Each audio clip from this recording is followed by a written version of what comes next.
Le pervers narcissique se cache souvent derrière la religion, derrière ce qui est religieux, derrière ce qui est spirituel. Il connaît sa Bible par cœur. Il est chrétien. Il a le label de Dieu. Vous pensez bien qu'il va en profiter doublement par rapport à celui qui n'est pas chrétien. Dieu m'a dit, Dieu ceci, Dieu cela, Dieu m'a parlé. Et vous vous sentez mal, vous vous sentez obligé. Un véritable homme de Dieu, s'il a une pensée spirituelle envers vous, il va vous dire, écoute, j'ai prié pour toi, et il me semble que là, tu vas y réfléchir, et surtout, sens-toi libre, peut-être je me trompe, mais il me semble que tu aurais tel ou tel progrès à faire. Tu vois, mais moi aussi, j'en ai plein à faire. Le véritable homme de Dieu te parlera comme ça.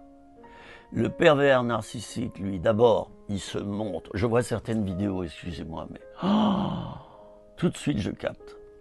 Le décor. Bon, là, vous voyez, il y a une bibliothèque. C'est prouvé que quand on fait une vidéo, et vous le verrez à la télévision, quand il y a des reportages, des interviews, vous verrez toujours une bibliothèque derrière. Pourquoi? Parce que les livres ont cette faculté d'absorber les sons. Donc il n'y a plus de résonance dans la pièce. D'où mon décor derrière. Certains font des vidéos. Alors, c'est le grand prophète international qui vous parle.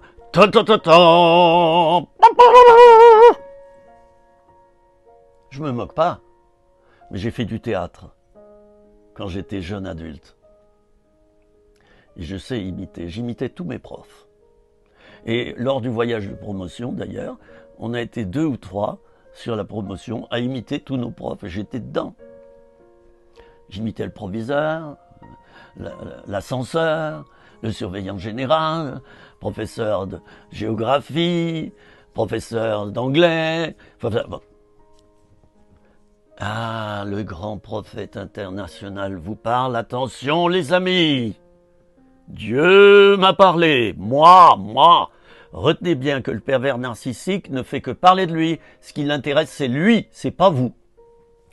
Le pervers narcissique spirituel, entre guillemets, se présente souvent comme un prophète, ou l'équivalent. Il a une vie spirituelle reluisante, il arrive avec son costard cravate et sa grosse voiture, le voilà. Dans sa main droite, il a une urne pour recueillir les offrandes, et dans sa main gauche, il a un bâton. Le bâton pour frapper et détruire le peuple de Dieu. Il va le détruire parce qu'il met la barre trop haut. Et finalement, tu ressors d'une réunion, tu te dis « Oh, mais qu'il est spirituel! Oh, mais jamais j'y arriverai !» Mais c'est son but. Jamais j'y arriverai à être comme lui. Mais c'est son but.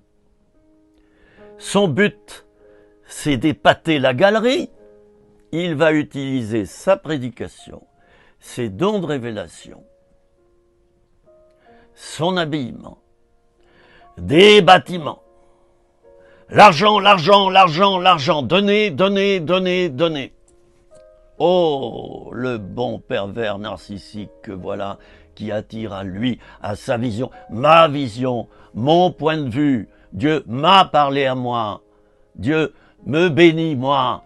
Dieu m'a dit, je communique ce message à tout mon pays et aux nations. Ne vous y trompez pas, le pervers narcissique spirituel est un faux prophète. C'est un faux prédicateur. Oh, il dit des choses justes. Ah oui. Justement, il utilise des choses justes pour rajouter sa part à côté. Vous n'y voyez que du feu, vous regardez ça, voyez, ce qui est juste. Lui, il rajoute, voyez les 2 doigts là, il rajoute ça. Moi, le Seigneur me dit, moi, mon ministère, mon église, mes paroissiens, mes prophéties, mes dons. Mais de quoi je me mêle?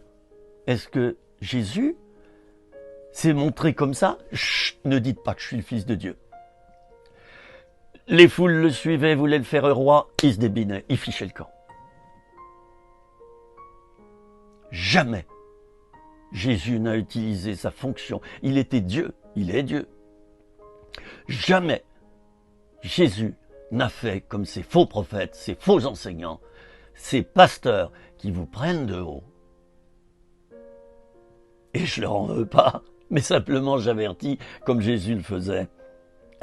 Méfiez-vous, il disait, des faux prophètes, discernez les esprits pour savoir s'ils sont de Dieu.